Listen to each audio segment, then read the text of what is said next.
Lanjut, nomor 14 dan 15 ada satu paragraf teks lagi.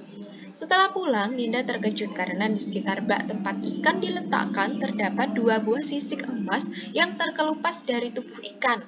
Ninda kemudian memberitahukan ibunya lalu berencana menjual sisik emas tersebut. Ternyata memang benar, sisik tersebut adalah emas dan dapat dijual. Akhirnya, Ninda dan ibunya menjual sisik emas tersebut dan uangnya dipakai untuk memenuhi kebutuhan sehari-hari.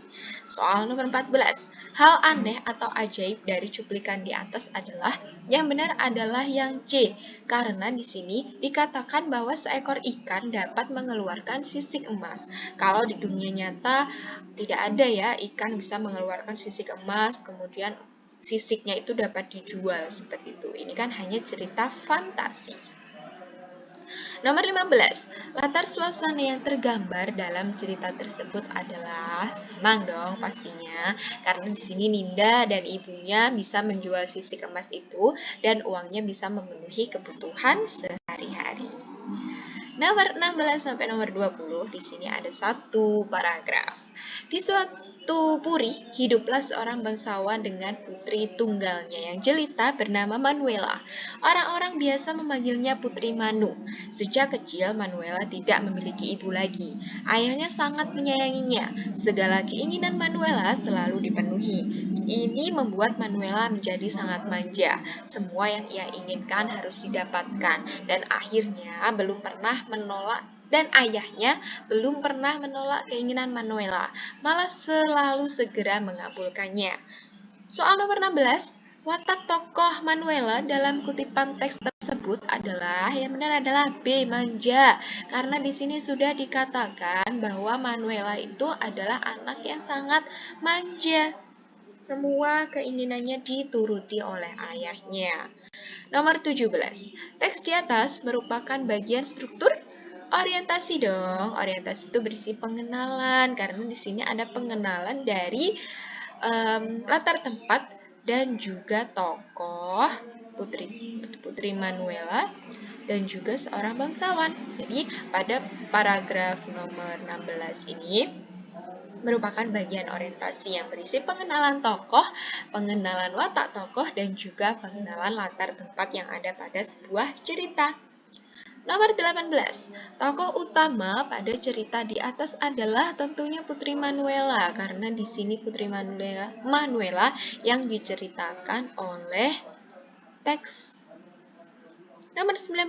Sudut pandang yang digunakan pada cerita di atas adalah sudah pasti sudut pandang orang ketiga dong, karena di sini penulis menulis cerita dengan nama tokoh yaitu Manuela, ayahnya. Ada katanya di sini. Kalau misalkan sudut pandang orang pertama itu tidak ditulis dengan nama tokoh, tapi ditulis dengan aku atau saya.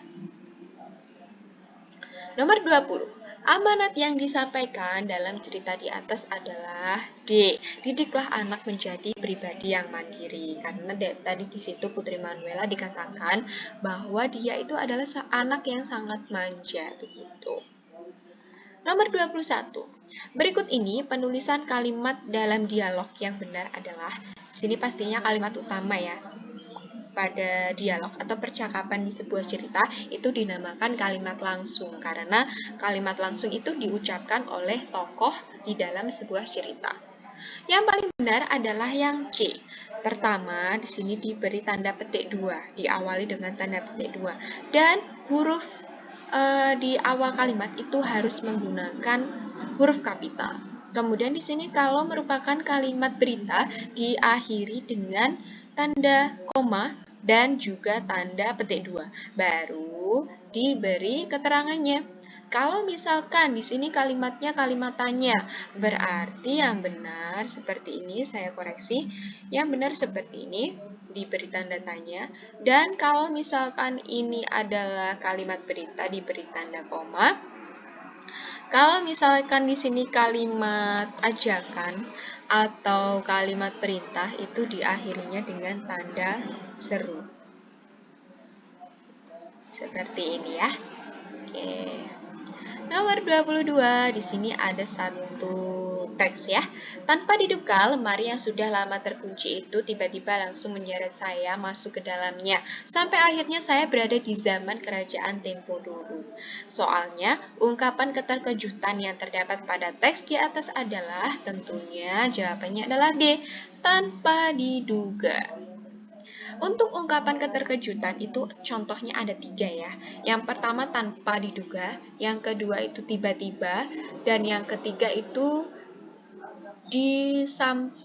bersamaan dengan itu. Atau bisa juga di tengah kebahagiaannya seperti itu. Itu bisa menjadi contoh ungkapan keterkejutan.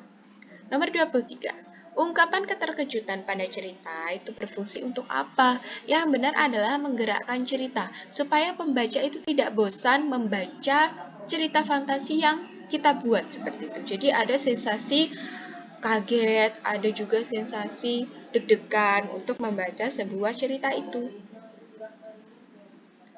Nomor 24 dan 25. Di sini ada dua kalimat ya. Ketika memasuki istana, Raden Bandung bertemu dengan Roro Jonggrang. Tak pelak lagi, titik-titik jatuh hati kepada sang putri. Nah, untuk melengkapi titik-titik ini, kita lihat soal nomor 24. Kata ganti yang tepat untuk melengkapi penggalang cerita di atas adalah, yang benar adalah iya. Bagaimana sih Bu cara untuk mengerjakan soal yang ada penggalang cerita gitu? Caranya adalah kalian masukkan satu persatu setiap jawabannya. Jadi nanti kalau misalkan jawabannya itu tepat, ya berarti itu jawabannya. Kan di sini menggunakan sudut pandang orang ketiga. Ada nama tokoh Raden Bandung, kemudian Roro Jonggrang. Kecuali kalau di sini sudah ada kata saya, berarti penggalang ceritanya jawabannya saya, gitu. Itu ya. Soal terakhir, nomor 25.